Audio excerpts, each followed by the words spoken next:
Hi, I'm Jackie from Adam Heart Cross Stitch, and this is episode 1 of my Learn to Cross Stitch video series. Throughout this video series, I'll be walking you through your very first cross stitch project, start to finish, and I've created a really beginner-friendly pattern that you can download for free from my website. But whether you stitch along this free pattern with me or work on something of your own that you already have, everything that we cover in this series should help you get through your first cross stitch project from start to finish. So let's get started.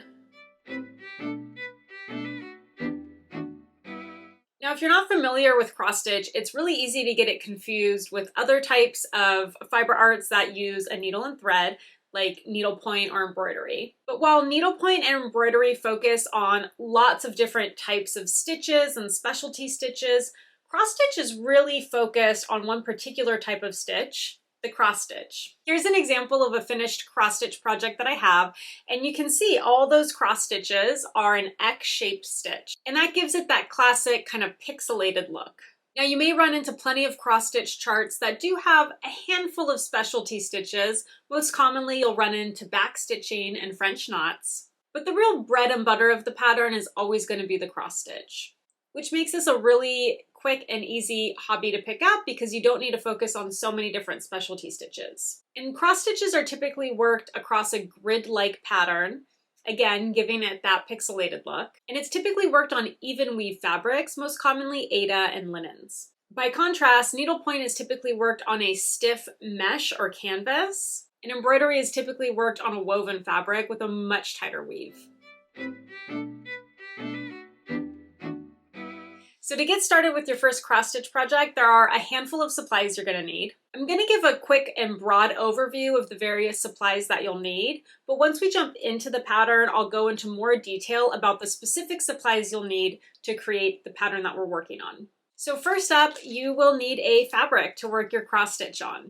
For beginners, I always recommend starting out with a 14 count Aida fabric. This is a very common and popular fabric, so it should be pretty easy to find locally. And you'll notice a lot of patterns specifically call for using 14 count Aida. So Aida is the specific type of fabric, and the number 14 count refers to how many squares of fabric there are per inch. So 14 count Aida has 14 squares per inch. So you'll see Aidas ranging anywhere from 12 count up to 20 or 22 count. And you'll even find even weave and linens that are going all the way up into the 40s and 50s. But for beginners, I think 14 count Aida is a perfect place to start.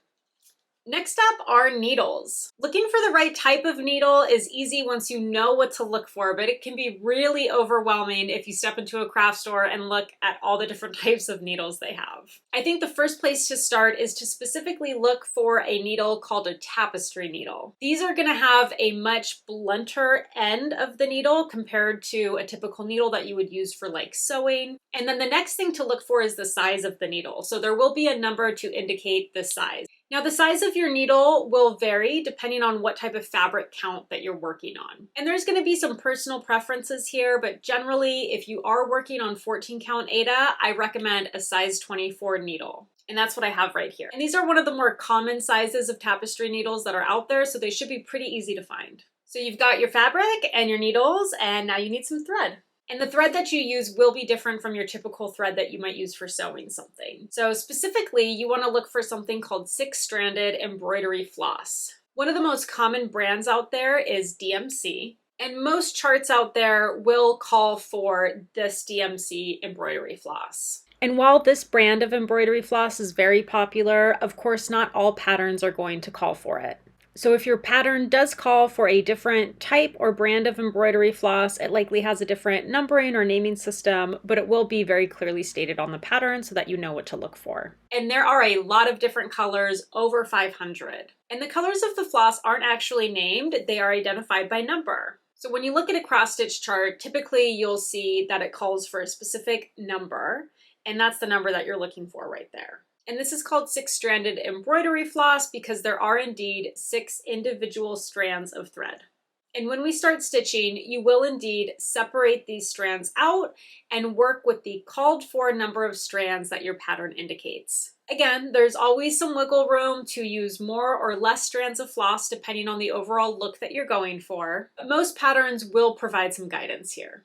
Another really important tool that you will need is a pair of scissors. This is a pair of embroidery scissors, and you can definitely find some out there that are not that expensive. But if you're just starting out and not wanting to invest in a lot of new supplies, you can definitely get away with using any pair of scissors that you have in your house. My only advice there is to have a sharp pair of scissors, because if you go to snip your embroidery floss and they're not sharp, it can start to fray your floss a little bit. And the last item I want to talk about is an embroidery hoop. Now, this is technically an optional tool, but again, for beginners, I find this is really helpful and makes the whole process easier. The way that this works is it holds your fabric nice and taut within the hoop, which I think makes it a lot easier navigating your needle in and out of the fabric and keeping a nice and even tension on your stitches. That being said, not everyone uses an embroidery hoop when they stitch. There are lots of different frames out there, and some people who don't use any type of frame and just stitch holding the fabric in their hand. So again, while an embroidery hoop is not necessary, I would recommend it for beginners.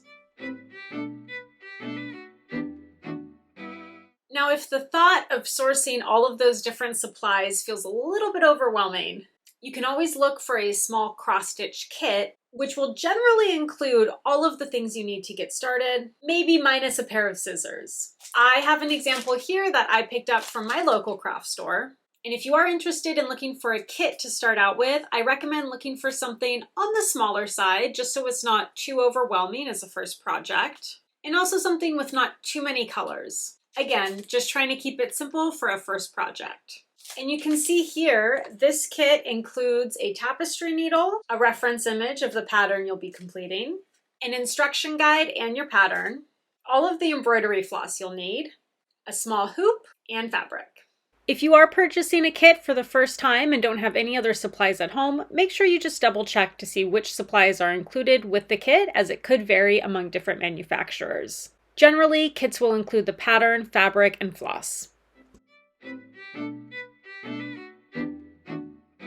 Now that we've covered all of the basics when it comes to cross-stitch supplies, let's jump into our pattern and dig a little deeper. So not every single pattern is the same, but they're all pretty similar. Starting with a reference photo, which most patterns will include, and can be really helpful to refer back to if you're maybe unsure about the way something should look. On the cover page of this pattern, it also lets us know the size by stitch count. So this here lets us know that the pattern is 17 stitches wide by 16 stitches high. Also lets us know the total stitch count. So in total, there are 185 stitches included in this pattern. The next important thing to look for in your pattern is the design size or material required. Now, if this is something you don't see in your pattern, you can always use the stitch count that we just looked at to calculate these measurements. But here we have that information already provided to us. So if you're trying to determine how much fabric you need to buy to complete a pattern, this is a great first place to look. So in this scenario, if we're working with 14 count Aida,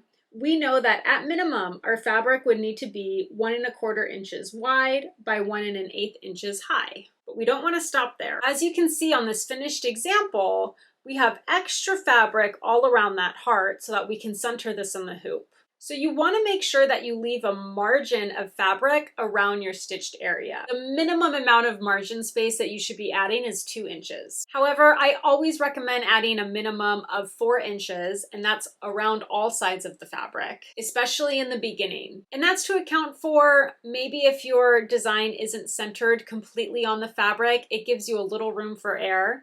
And it also leaves plenty of fabric for finishing your project at the end. Now, I'm a visual person, so I'm gonna draw this out. And we're just gonna round up our design size in this scenario to 1.5 inches to make it easy. Let's say this is our design in the middle, and it's 1½ inches wide and 1½ inches high. Now we're gonna add 4 inches around all 4 sides. So from side to side, now we have a total of 4 plus 1.5 inches plus 4 more inches. So that's going to be 9½ inches wide. And same thing for height. We have 4 plus 1.5 inches plus 4. That's going to be 9½ inches high. We know at minimum, we need a piece of fabric that's at least 9½ inches wide by 9½ inches high. And while I drew that out to give you a visual, there are tools you can use online that make it really simple. And I have an example of my favorite online tool to use right here. I do link to it on my website under my helpful links tab, and it's going to be this one at the very top. It's called a cross stitch calculator by Yarn Tree. You will need some basic information from your pattern to complete this, but you're going to start with the stitch count, so the amount of stitches wide by the amount of stitches high. And then you'll need to input your fabric count. In this scenario, we're planning on using 14 count Aida. And we haven't talked too much about this next line here, number of threads each X covers, but with Aida, it's going to be 1. These next 2 lines here, I'm going to leave as is, which will give us a total of 4 inches of extra fabric all around the design area. And then once you hit the calculate size button, it will let you know exactly how big your stitch area will be, how big your fabric should be at minimum, and it even suggests what size tapestry needle to use. It also provides guidance on a suggested number of strands to use, and if you do have back stitching in your pattern, how many strands you should be using for that. And if you think you might want to use a different count of fabric, you can make that adjustment and rerun the form. So this is a really great free tool that's available online and can definitely come in handy. So the next thing you'll notice on your pattern, and this is something that all patterns will have, is the symbol key. One thing that might differ pattern to pattern is the type of information that's included in the symbol key, but at minimum, it will tell you the symbols that are included in the chart and which floss number that symbol corresponds to. In this symbol key, it also gives a name for the floss color. Now, these names are not included on the DMC embroidery floss, so you will be looking for the corresponding number, but they will give you an idea of what the color is. This symbol key also lets you know how many strands of floss it recommends you use and how many stitches there are of each color. Some symbol keys may also let you know how many yards of floss you'll use for each color. This is especially helpful on really large charts that use up a lot of embroidery floss, because that information will help you know how many skeins you need to buy. For something small like this, especially with so few stitches per color, 1 skein of embroidery floss per color will be more than enough. And if you've never seen a cross-stitch chart before, you may be wondering what these symbols even mean. So if we take a look at this first one, it's a little triangle. And now when we take a look at our chart, you can see where that symbol is placed. So this symbol corresponds to that floss number, and this lets us know exactly where we need to place those stitches. So now that we've taken a look at the pattern, we know what type of cross-stitch fabric we're going to be using, how much of it we need. We talked earlier about which size tapestry needles you should be using for 14 count Aida. And now looking at our symbol key, we know exactly which colors of embroidery floss we need to purchase. So a friendly reminder, you can go to my website to download this pattern for free. It is what we will be stitching start to finish throughout this video series. On that same page, I've also included links to all of the embroidery floss that is used in the pattern and all of the supplies we talked about in this video. So once again, I'm Jackie from Adam Hart Cross Stitch. Thank you for joining me. Now that we've covered all the basics, in the next episode, we will get everything set up and start stitching.